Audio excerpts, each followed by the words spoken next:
La cultura es el ejercicio profundo de la identidad. Julio Cortázar. Esto es Sintonía Cultural, un programa del Círculo de Amigos de la Biblioteca Pública de Pirque, un espacio de conversación dedicado a los libros, la música, el cine y mucho más. Conducen Francisca Pérez y Óscar Calderón. ¡Bienvenidos! Hola, bienvenidos queridos amigos. Aquí estamos reunidos nuevamente en el programa Sintonía Cultural, un programa auspiciado por el Ministerio de la Cultura, las Artes y el Patrimonio. Hoy no estamos con Óscar, pero tenemos a una gran invitada. Ella es Andrea Franco, diseñadora teatral que cuenta con más de 20 años de experiencia promoviendo la creatividad a través de diversas actividades artísticas dirigidas a la infancia, la juventud y personas mediadoras. Su obra es el ciclo de la vida y la muerte, temas que atraviesan buena parte de su trabajo.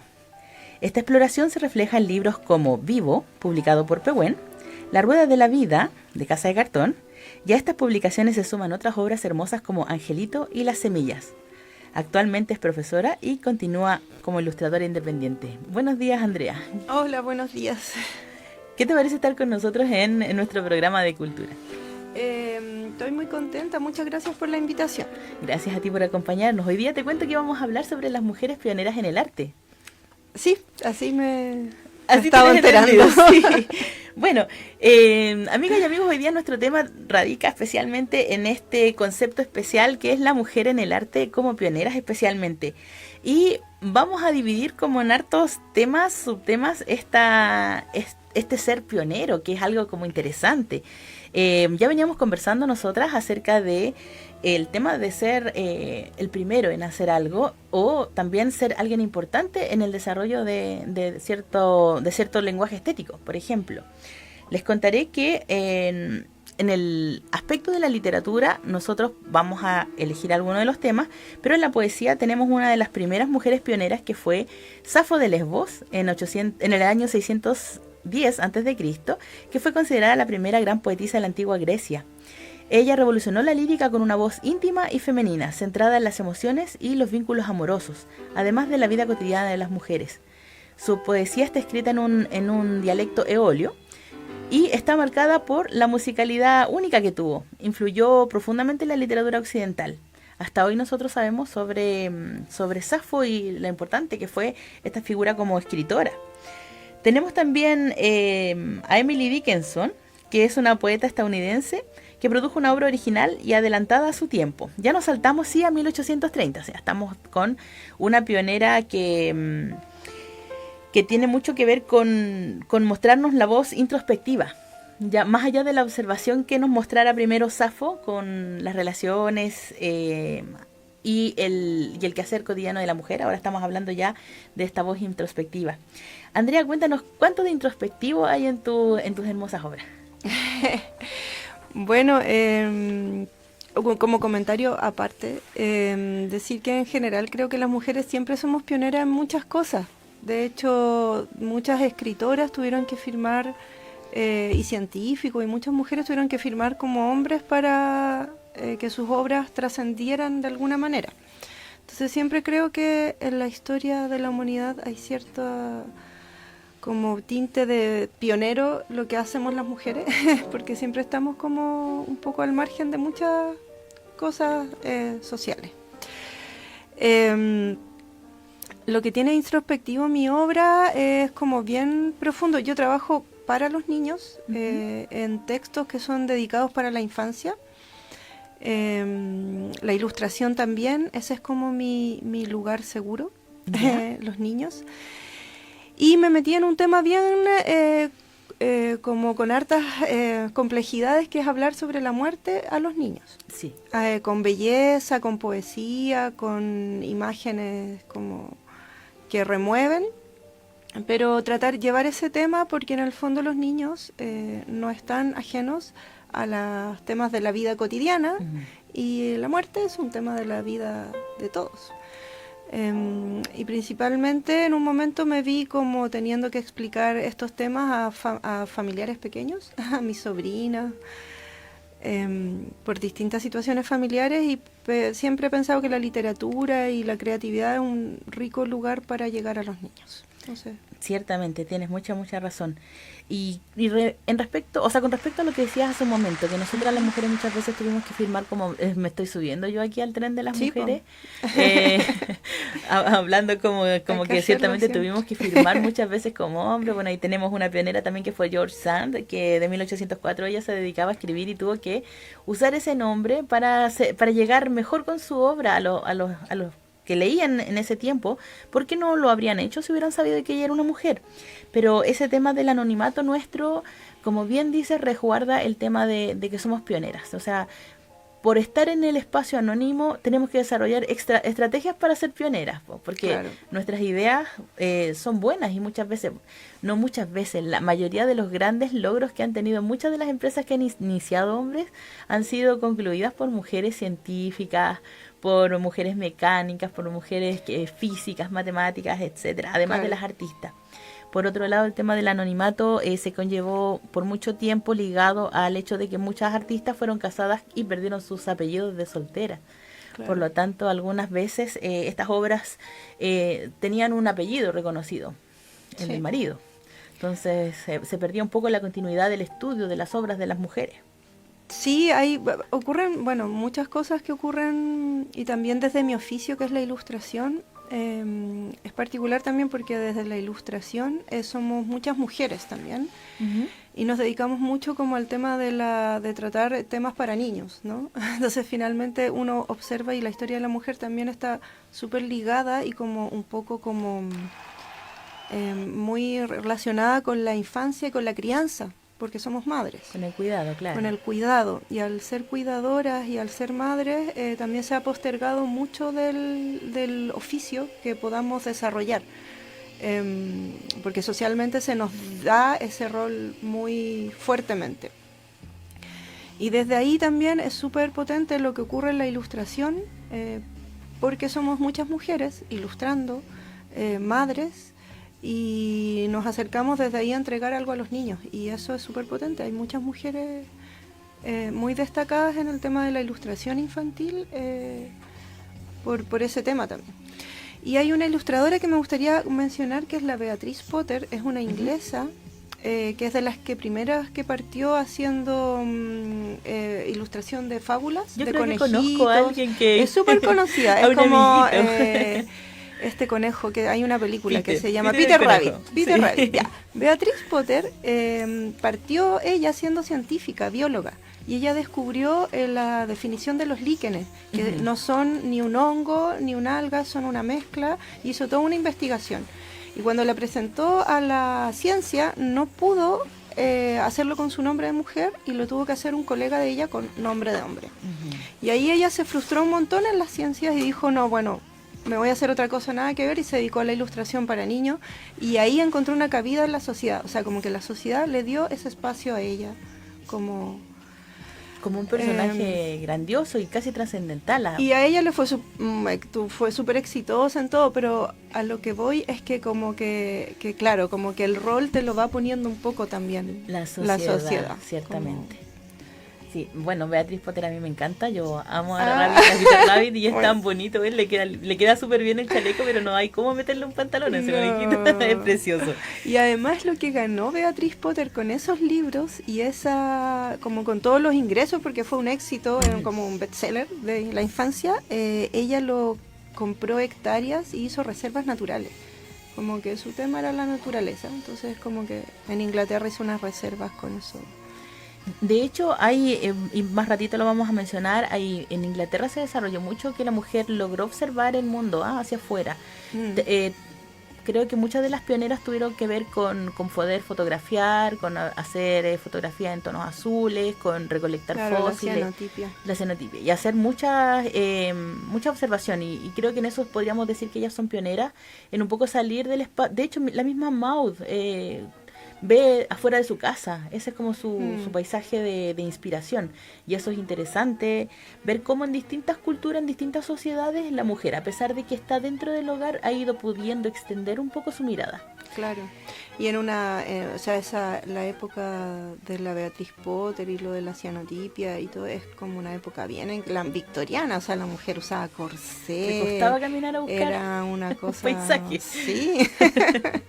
Bueno, asimismo podemos encontrarnos con Mary Chili, que me estaba acordando, porque en realidad estamos hablando de la poesía. Claro. Me estoy saltando un poco porque estaba pensando... ya nos pasamos otra vez. Claro, no, acabamos de pasar un pueblo de Inglaterra, pero Gabriela Mistral es otra gran pionera y que nosotros consideramos que es una pionera porque la verdad es que logra este premio Nobel para Latinoamérica, para la mujer y para Chile.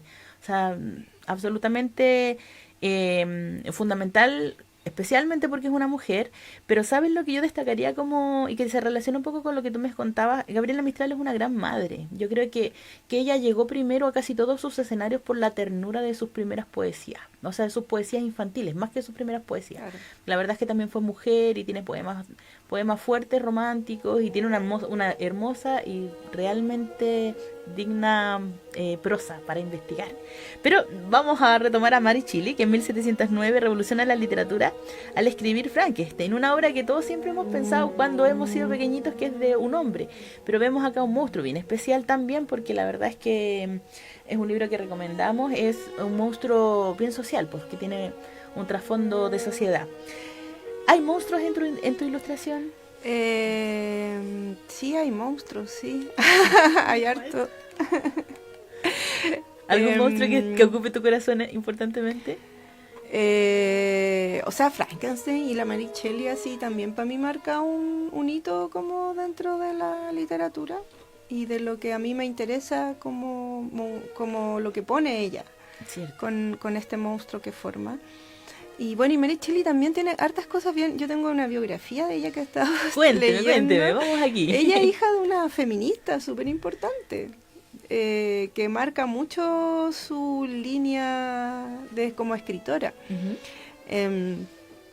Y nada, o sea, Mary Shelley tiene una vida además también bien con mucha turbulencia, claro, que marca harto la...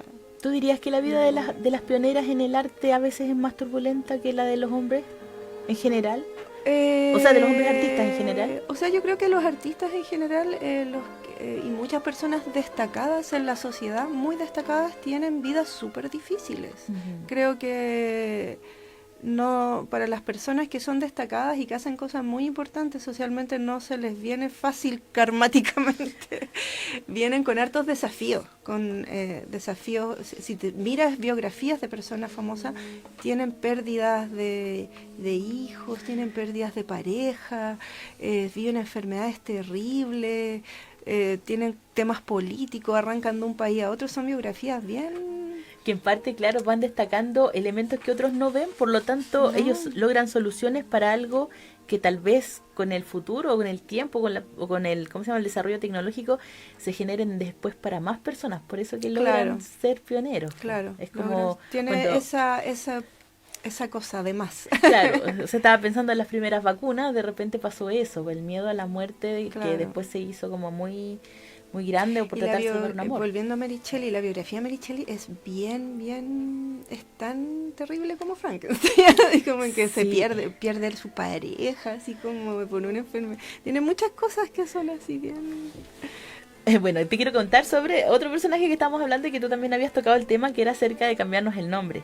George Sand, yo creo que es una de las pioneras yo diría que de la literatura, así como ya con los pantalones bien puestos. Y con los pantalones bien puestos, porque George Sand es el seudónimo de Amatine Aurora Lucía Dupin, que fue una de las figuras literarias más audaces y prolíficas del siglo XIX, escritora, novelista, ensayista francesa que desafió las normas sociales de la época, y no solamente por el uso de un nombre masculino, sino también por su vida pública y sus ideas progresistas en torno a la libertad, la igualdad y los derechos de las mujeres.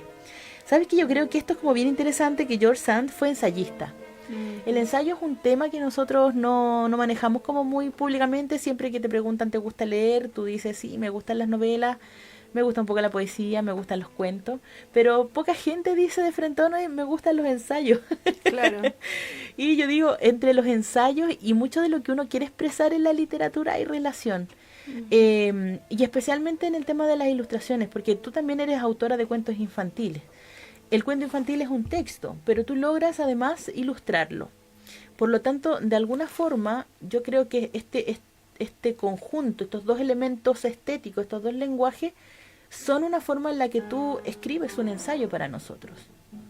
Porque tienes palabras y tienes una imagen. O sea, no necesitas describir con tus palabras la imagen que nos están mostrando, pero nos están mostrando un todo más grande que un solo relato.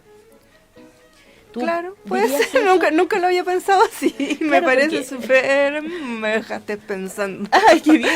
Lo que pasa es que en general, interesante. Cuando nosotros escribimos ensayos, lo que estamos escribiendo es un poco de lo que nosotros creemos sobre algo. Entonces, cuando tú tienes un relato, ya tienes un tema que quieres comentar. Claro. Y lo escribes con palabras, pero además los complementas con una imagen, con la imagen que no nos estás entregando en el texto, la tenemos y la tenemos de ti. Claro. Entonces, por eso pienso que en este aspecto... ¿habría un porcentaje de ensayismo en la obra? Yo no sé, nunca lo he mirado así, como que me parece reflexionar muchas cosas, nunca lo había mirado como un ensayo.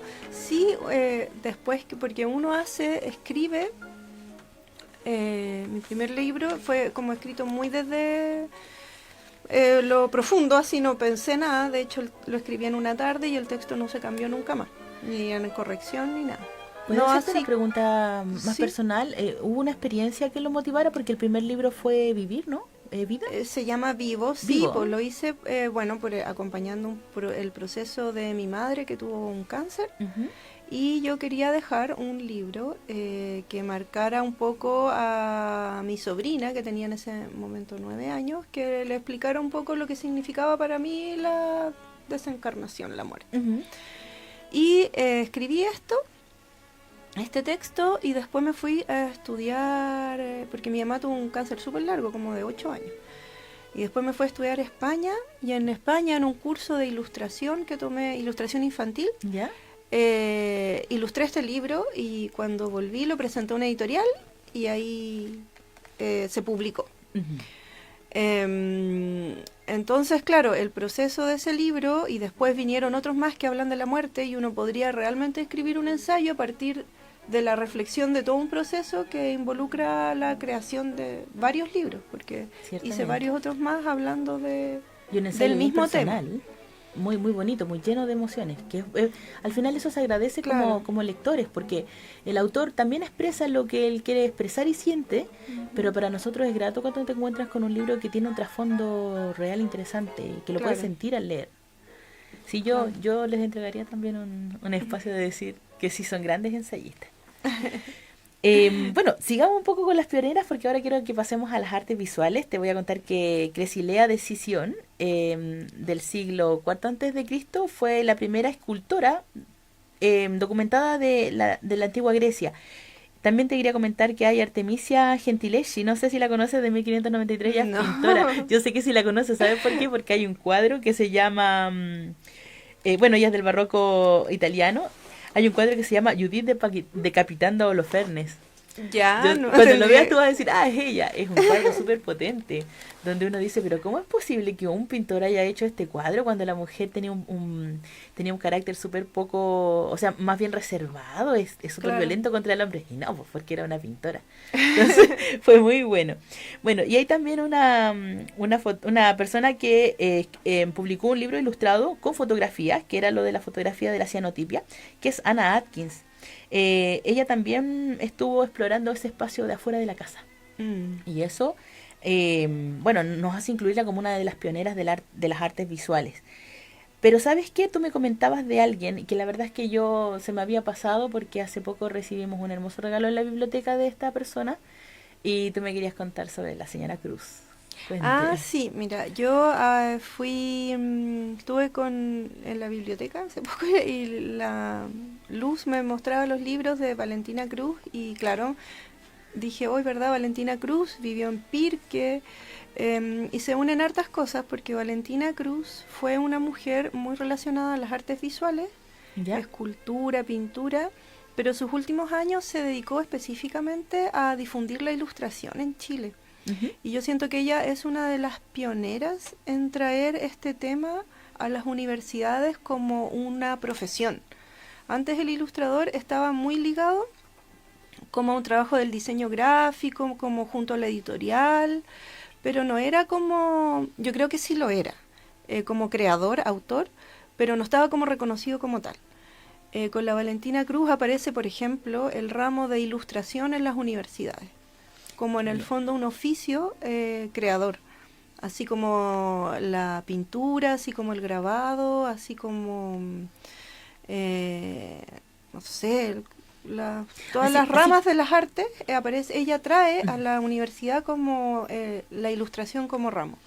Y alumnas súper destacadas de ella, no sé, la Paloma Valdivia, que es una ilustradora así súper conocida, que ha ganado muchos premios, tiene muchos libros, es como discípula, alumna de ella. Yo también la tuve en algunos ramos como profesora.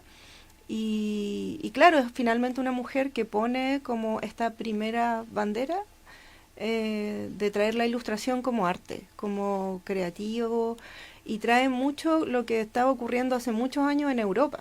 O sea, la ilustración en Europa ya tenía una historia, ya tenía un lugar, ya tenía gremios de trabajadores, y trae mucho de eso a Chile y lo pone como sobre la mesa, así como... Y tenía una historia como un lenguaje estético, y que también permitió transmitir información, porque yo recuerdo que, por lo menos, bueno, no recuerdo yo por experiencia personal, durante la Revolución Francesa circulaban mucho los pasquines, y muchos de ellos eran imágenes, porque mucha gente no sabía leer. Claro. Entonces, en parte, la ilustración se parece mucho a todo, como el objetivo que tiene de poder comunicar también una idea concreta. Claro. Bueno, y también creo que vale mucho la pena entender que entre el ramo de la ilustración a la universidad es como la enseñanza de una herramienta, porque es como cuando en literatura o a los historiadores les enseñan a escribir. Sencillamente es como eso, o sea, claro. Usted puede tener todo este conocimiento, pero tiene que lograr plasmarlo para que los demás lo conozcan, y a través de la ilustración es una tarea realmente magnífica. Claro, y un reconocimiento profesional también, o sea, como hay derechos de autor involucrados en la ilustración, hay un montón de cosas en el contexto editorial que un ilustrador... Nosotros estamos viendo algunas imágenes en nuestro video sobre... de la Valentina Cruz, qué bueno. Sobre Valentina Claro, Cruz. Valentina Cruz ilustraba muchos textos de periódico, del diario, en Barcelona. Ese está muy lindo, y hay un monstruo Sí, oveja. como ensayos, textos largos del diario, Valentina Cruz ilustraba. Bueno, hablando de otra parte del lenguaje estético, también tenemos a Mary Cassatt, de 1844, que fue una artista estadounidense, figura clave del impresionismo en París. Ya ahí tenemos claramente una pionera en el impresionismo, porque sabemos que el impresionismo casi fue tarea de los hombres. Los hombres fueron los primeros impresionistas, así que tenemos una. Y tenemos acá a un personaje medio controversial, Lili Elbe, que fue reconocida como una de las primeras artistas, pero ella es transgénero, y después que logró ser transgénero ya dejó de producir. Ella era originalmente Einar Wegener, que tenía una gran carrera como pintor, y bueno, en unas situaciones con su señora, cuando tuvo que servir de modelo, liberó un personaje que vivía dentro de él, y que lo vamos a dejar aquí como pionero, ya que es uno de los primeros transgéneros artistas, y que se reconoce que fue también la primera situación de transgénero vivida así como documentada completamente. ¿Hay una película de él? Hay una película de él. Creo que lo conozco por la película, sí, que es muy buena. Y el actor es muy lindo también. ¿Cómo se llama? Se me olvida el nombre. Pero me acuerdo. Pero un ratito vamos a comentar sobre esas películas. Bueno, Frida Kahlo también. Las obras de Frida Kahlo son pinturas conocidas, y la verdad es que se parecen mucho de repente a las ilustraciones. A uno no, como que no las logra encasillar en un lenguaje estético determinado.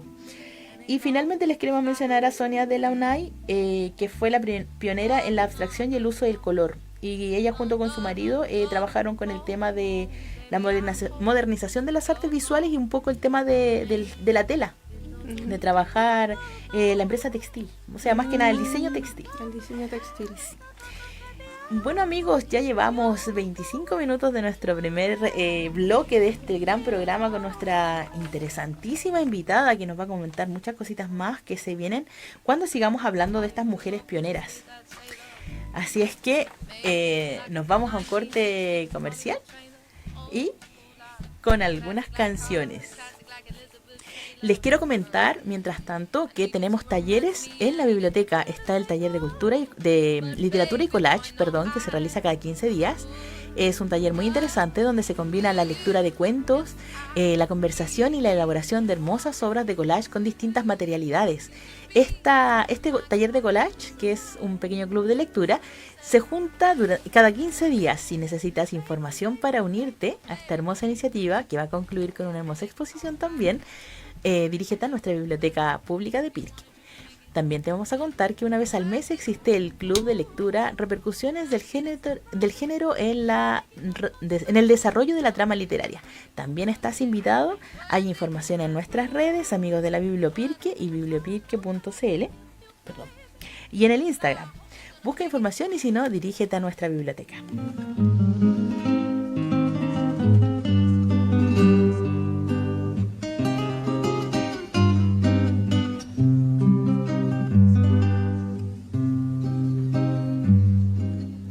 Todos me dicen el negro llorona, negro pero cariñoso.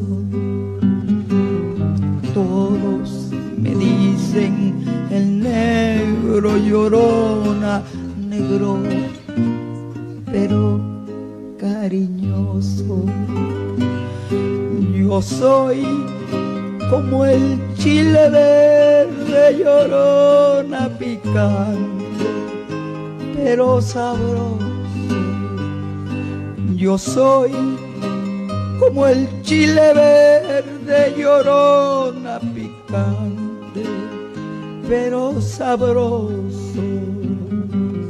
Ay, de mi llorona, llorona, llorona, llévame al río. Ay, de mi llorona, llorona, llorona, llévame al río. Tápame con tu rebozo, llorona, porque me muero de frío. Tápame con tu rebozo, llorona, porque me muero de frío.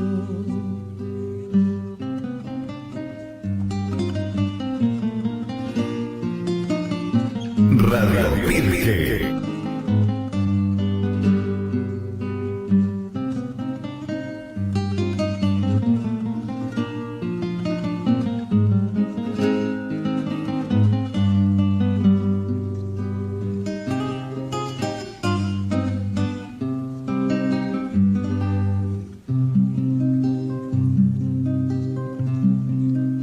No sé qué tienen las flores, llorona, las flores del Campo Santo.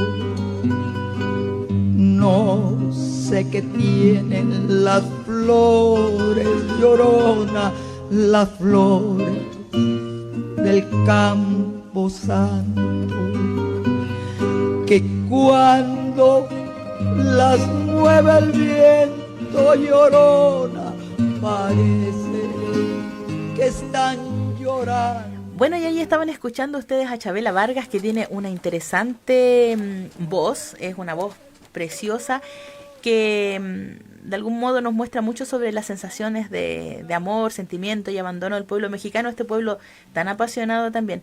Chabela Vargas tuvo una interesante relación con Frida Kahlo y en el espacio de Diego Rivera, donde la pintura era parte importante de la vida. Frida Kahlo es una pionera y Chabela Vargas también es una pionera en la música.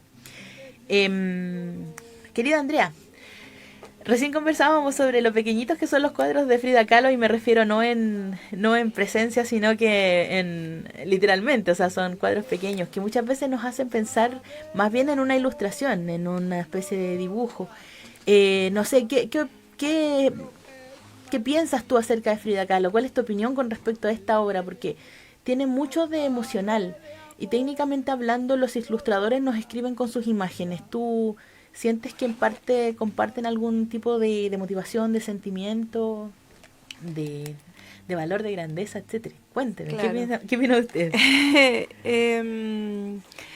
Bueno, a mí me gusta mucho la obra de Frida Kahlo. Me parece como muy interesante todo las imágenes que propone, como que también muy pionera en traer como mucha como del surrealismo, pero también muy latino. Como que siento que ella toma muchos temas de lo que es América y las mujeres en esta América.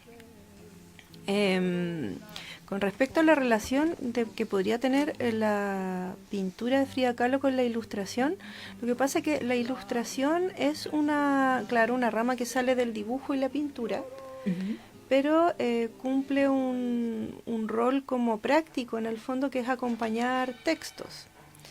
Y con el desarrollo de la literatura y de la edición de libros, y como con todo un tema como incluso de tecnología también en el libro, la ilustración empieza a adquirir una connotación cada vez mucho más ligada a las artes, y termina siendo como un arte por sí misma.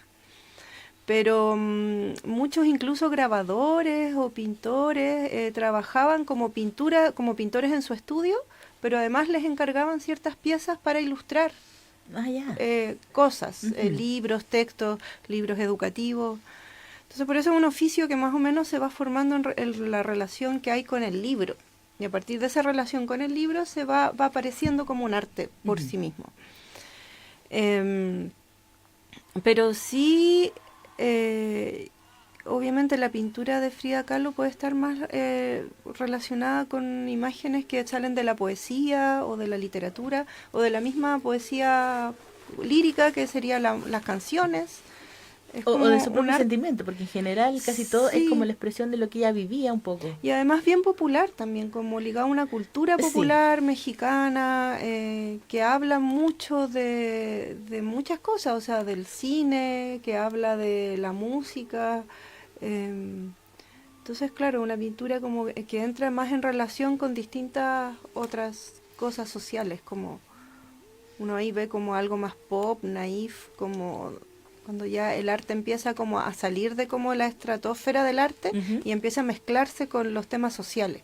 Como que eso empieza a ver uno en la pintura de Frida Kahlo. Qué interesante es eso. También se parece un poco a lo que la obra suya tiene, porque técnicamente hablando sale para poder relacionarse con algo que vamos a vivir harto. Si bien tu obra está basada en el ciclo de la vida y la muerte, o para poder explicarla, ese es un proceso que es social también. Por lo tanto, de algún modo también hacen ustedes, o tú hiciste el nexo con el espacio social. Bueno, les mencionábamos recién que estaba cantando Chabela Vargas, esa canción es Llorona, La Llorona. Ella también es una pionera que se apropió de la canción ranchera y la resignificó con una interpretación más desgarradora y profunda. Es una cantante mexicana, pero es de origen costarricense. Y es una leyenda de la música latinoamericana, diría yo, la verdad es que sí. Dentro de otras mujeres innovadoras en la música podemos hablar de Clara Schumann, que fue una virtuosa pianista, compositora y pedagoga alemana. A mí me suena mucho porque hay otro compositor que es Schumann. Entonces ahí está el tema que hablábamos en el principio acerca del tema de los apellidos de la familia. Sí, era la canción que estábamos escuchando en el principio, era Clara Schumann, cuando estaba la voz, mientras nosotros hablábamos era nuestro telón de fondo. También está Rosa Mercedes Ayarza de Morales, que fue una pionera peruana, la primera figura en hacer una recopilación de música tradicional. Nosotras tenemos también grandes recopiladoras en Argentina, Sosa, y nosotras, nuestra propia Violeta Parra, pero la pionera fue Rosa Ayarza de Morales en Perú. También existe Nadia Boulanger, existió en 1887, que es reconocida como una de las primeras directoras de orquesta de renombre internacional. O sea, nosotros de repente también, yo creo que nunca me ha tocado ir a una obra en el teatro municipal, en ningún otro teatro donde haya visto a una directora mujer. Me lo pregunté algunas veces y recuerdo que hace muchos años hubo una experiencia justo en la calle de al lado del teatro municipal, donde había un atril con varita y todo para dirigir. El que quería se paraba y dirigía. No recuerdo haber visto si en la tele transmitieron alguna chiquillita chica dirigiendo, pero habría sido entretenido. Bueno, también está Nina Simone, en 1933, que trascendió géneros musicales desde el jazz hasta el soul y la música clásica. Ella es como de las primeras que nosotros reconocemos como jazzistas y cantantes de soul. Hay muchísimas más posteriores que fueron entregándole su elemento especial al jazz, pero como pionera fue Nina Simone. Y bueno, tenemos algunas más antiguas todavía, compositoras más antiguas como Idelgarda de Bingen, del año 1098, que era una abadesa benedictina que fue una mística y compositora, escritora y filósofa. Ella tiene 70 obras, incluyendo himnos y antífonas. Eso es súper interesante porque durante mucho tiempo en las iglesias se cantaban obras de musicales. Y que ahí había una compositora mujer, bueno, era una monja, que de repente ellas tenían la posibilidad de desarrollar más veces la cultura que la mujer tradicional fuera del convento. Magdalena Casulana también, del año 1544, fue una compositora y laudista italiana del Renacimiento. Eso también debe ser interesante pensar que había en las fiestas del Renacimiento una mujer tocando la musiquita ahí. Pues. Y Francesca Cassini, que fue compositora y cantante italiana, la primera mujer en escribir una ópera. La ópera se llamó La Liberazione di Ruggiero. Ahora, estamos hablando de la... Yo aprendí mucho con esto. Qué Estoy bueno. poniéndome el día. Nosotros cuando hicimos el programa con Oscar también, la verdad es que es un equipo que trabaja en la pauta y conversamos y luego nos explicamos muchas cosas porque cada uno domina un espacio, pero vamos aprendiendo hartas cositas.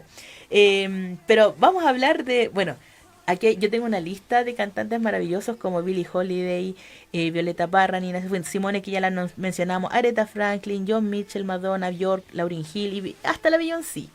Pero esto es ya más contemporáneo. Muchas de ellas han trabajado sobre el trabajo de otras pioneras. Claro. O sea, yo creo que si a mí me preguntaran hacia la rápida, yo diría que Björk es una de las interesantes pioneras porque ella mezcla un poco la música, primero la música islandesa, que ya es algo medio difícil de traer al espacio occidental, y segundo porque hace música experimental y vanguardista. Hoy día estamos acostumbrándonos más a estas autoras de vanguardia, conocemos ese nuevo lenguaje que es el indie, que mezcla mucho de muchas cosas, y bueno, y está, casi creo que sigue a Björk, esta chiquilla que se llama Aurora, ¿no? Claro, Ella es como de la misma tendencia de Björk. Pero ¿por qué estábamos hablando de la música? Porque me habías comentado tú que habías musicalizado alguna de las ilustraciones que tú tenías, ¿cierto? Ah, de los libros, claro. Bueno, yo igual soy mi raíz como de estudio. Yo estudié una licenciatura en arte con una mención en diseño teatral. Ya. Entonces yo paralelamente he trabajado en proyectos relacionados con teatro. También dedicados a la infancia, como con temas como del muñeco, la marioneta, el teatro de sombra. Y en estos proyectos hay un libro que se llama Angelito, que yo hice ese texto y ese texto fue musicalizado y fue el texto que acompañó esta obra de teatro que se llamaba Angelito. Y ahí también venía una canción que se llamaba La Rueda de la Vida, que habla sobre esto de que vamos y venimos como una rueda, pero con rasgos como más de humor. Y ese libro como que ilustra esa canción que se hizo para ese montaje. Y ahora en el MUT, en este lugar, ahí están exponiendo las marionetas que se usaron para esa obra. Así que también invitados a ver ese trabajo. De la marioneta del teatro de muñecos como tal, que también es otro lugar muy querido para mí, en el cual también me involucro en la medida que voy pudiendo con esta vida que va y viene con el trabajo artístico, que uno tiene que finalmente malabarear muchas áreas para... Y también porque me gusta, uno es creativo, pero también por temas económicos, pues sí hay que hacer todo. El arte hay que hacerlo, hay que regarlo como el amor, claro. todo el tiempo, si no crece. Claro. Bueno, y el tema de que somos mujeres también, eso, o sea, hoy día yo creo que tú y yo corrimos pero como angelitos para lograr hacer que todo coincidiera en nuestras vidas, porque O sea, de hecho, yo te voy a comentar, yo vivo ahora en Valdivia, yo estoy de visita en Santiago, porque bueno, mi familia es de Santiago, estoy de vacaciones. ¡Qué bien! Y andaba con mi hijo paseando, o sea visitando a la luz de la biblioteca, y justo se dio esto y dije, ya, bueno, vamos. Para nosotros es una grata noticia, sí, porque al final tenemos a una persona en una exclusividad, no la va a tener otra radio hoy día, solo la tenemos nosotros. Claro. Así que igual es bueno eso, conocerla, estar aquí con usted, compartir sobre su obra, recordarle a todos los amigos que nos están escuchando que todos los libros de nuestra autora invitada están en la biblioteca. Vayan a buscarlos, a verlos, a aprender y a conocer cómo ella nos muestra cómo el mundo es y cuánto podemos aprender de eso. Recuerden que la experiencia de nuestras lecturas personales forma capital cultural para nosotros, que nos va a ayudar en el futuro. Quería comentarte también que ya que estamos en la música y tú acabas de mencionar el teatro, vámonos a las artes visuales. Te iba a contar que en la danza y en el cine tenemos otras vanguardistas importantes como Isadora Duncan. Yo creo que sí te suena, porque Isadora Duncan la mencionan en cada película donde hay bailarines, aparece el nombre de Isadora Duncan, que es considerada la madre de la danza moderna. Rompió por fin con las formas rígidas del ballet, dando énfasis a la expresión corporal. También está Pina Bausch en el año 1940. Ella fue coreógrafa alemana que fusionó el teatro y la danza. Y ahí también tenemos una nueva pionera. Y hay una cineasta interesante que es Alice Guy Blanchet, que fue la primera cineasta de la historia. Ella dirigió y produjo cientos de películas durante la primera etapa del cine, el cine primitivo. Una de sus obras es El hada de los repollos. Bueno, y tenemos también a Lois Weber, que fue una directora, una productora y actriz estadounidense. Ella fue una de las primeras auteurs del cine, que tiene que haber sido... Bueno, la verdad es que no sé qué significa auteurs, pero me suena mucho a actores. Abordó temas sociales controversiales especialmente en sus películas. También está Agnès Varda, que fue una figura clave de la Nouvelle Vague francesa, conocida por su estilo documental. O sea, también tenemos a alguien que está en producciones cinematográficas de carácter más documental.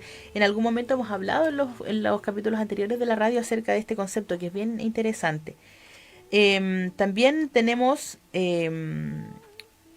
a personas como Jane Campion, Catherine Bigelow, Sofía Coppola, que ganaron premios Óscares por dirección, por mejor dirección, ganar Palma de Oro, etcétera.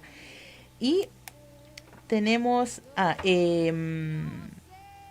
ver, ¿cuál les puedo mencionar que sea muy interesante? A Ana Duvernay, que fue destacada directora y productora de cine y televisión. Bueno, aparte de las vanguardias en el cine y la danza, nosotros siempre en nuestros programas hacemos una recomendación de libros, pero en este caso es más complejo porque justamente hemos hablado de muchas mujeres que estuvieron a la vanguardia de la literatura. Por lo tanto, hemos mencionado, por ejemplo, a Mary Shelley con Frankenstein, hemos mencionado muchas veces a Gabriela Mistral en esta obra. Hemos mencionado, esta vez mencionamos a Emily Dickinson, que tiene poemas. Pero me gustaría que tú nos contaras, ¿qué libro a ti te gustaría de los tuyos recomendar, pero para algún grupo de edad? Tú dime, mire, ¿saben que a mí este libro que escribí en tal momento creo que es perfecto para los niños entre 5 y 7 así? A ver, mis libros... tienen un rango de edad que yo creo que es como más 7 años. Yo lo recomendaría como para niños que están empezando a leer, como prelectores. Y para los adultos que trabajan con niños y desean mediar temas difíciles, eso es súper importante, porque creo que son libros que deben ser acompañados. Yo creo que la literatura para los niños, sí hay mucho de esto que ellos puedan leer y acercarse naturalmente al libro, pero creo que finalmente lo que marca mucho a la infancia es quién se sienta al lado tuyo a leer tus libros. Como que creo que eso, todos tenemos un recuerdo de una abuelita, de un tío, de la mamá, del papá, cuando se sienta y te abraza y en los brazos te lee un libro. Creo que esa es como la primera semillita que hay que como siempre valorar.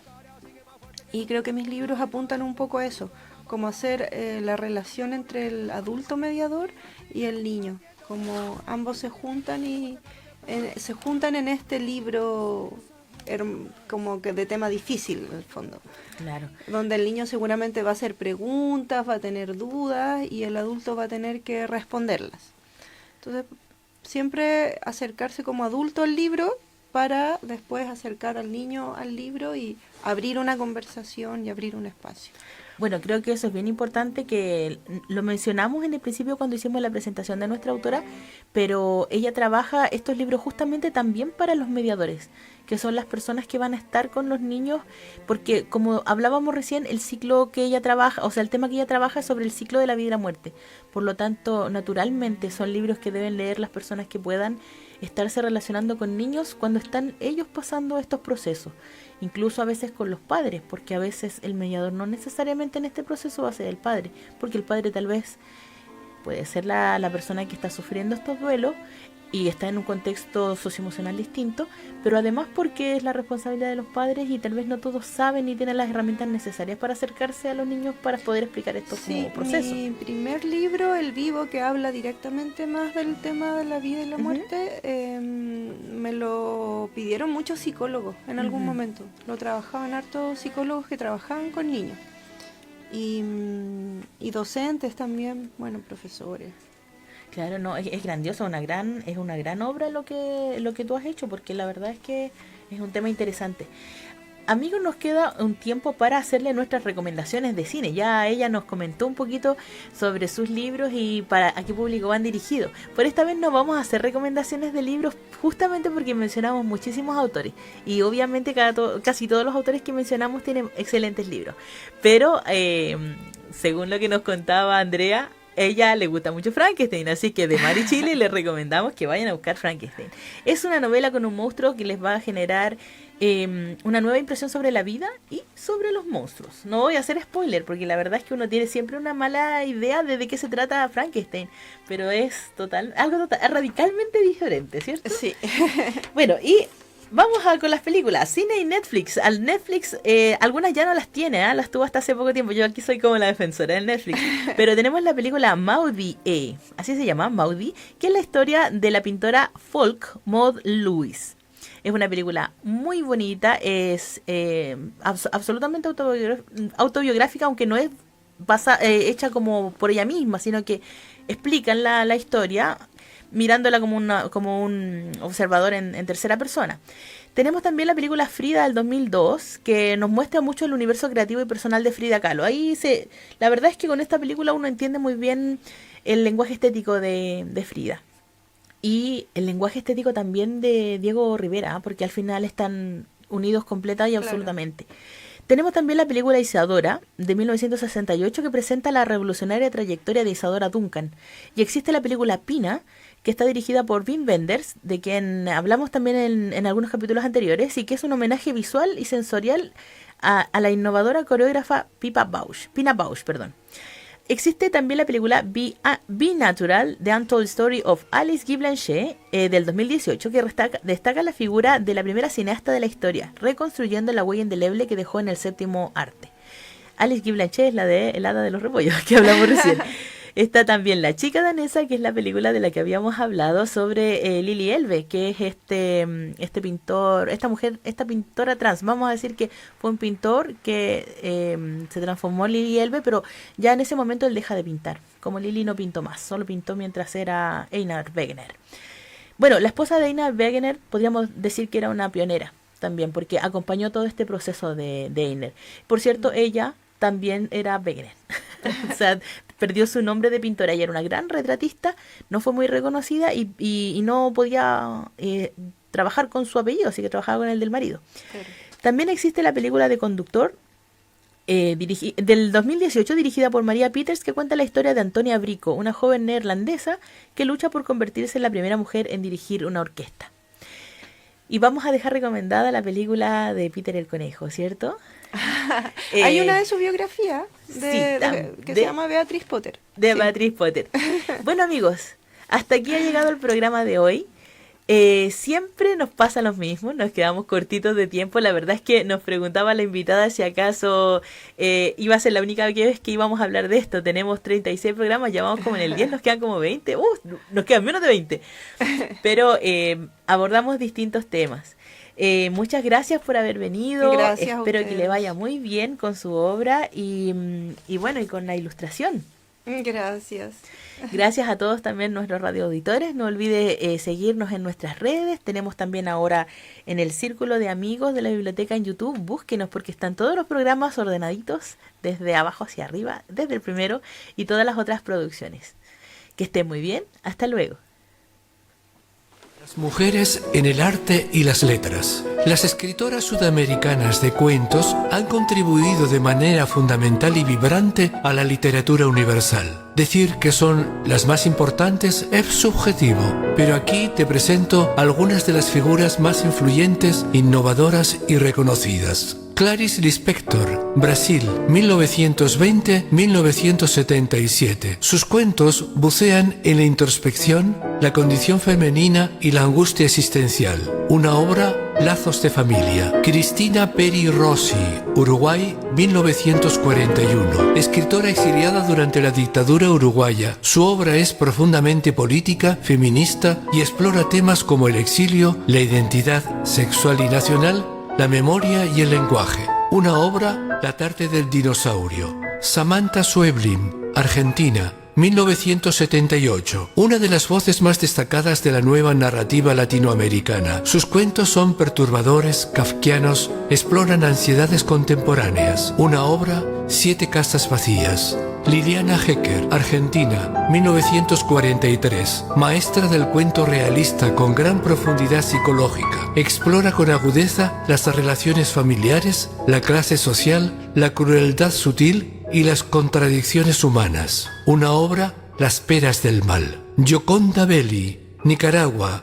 1948. Aborda temas políticos, la revolución sandinista, el feminismo, el erotismo y la identidad con una voz comprometida. Una obra, El país bajo mi piel.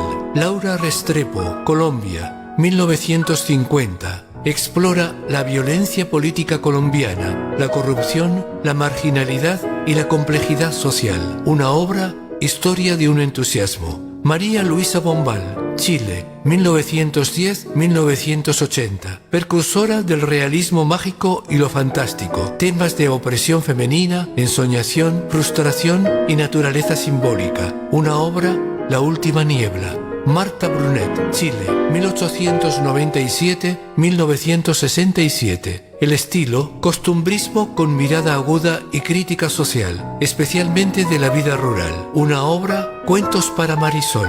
Muchísimas otras autoras merecen atención. Esta lista es solamente un punto de partida. La riqueza de la cuentística escrita por mujeres sudamericanas es enorme y sigue creciendo con voces nuevas y poderosas. Concluye Sintonía Cultural. Nos reencontramos el próximo jueves a la misma hora a través de Radio Pirque 107.9 FM. ¡Hasta pronto! Este programa ha sido financiado gracias a la convocatoria de planes de fortalecimiento 2024 para organizaciones validadas como puntos comunitarios de cultura del Ministerio de las Artes, las Culturas y los Patrimonios.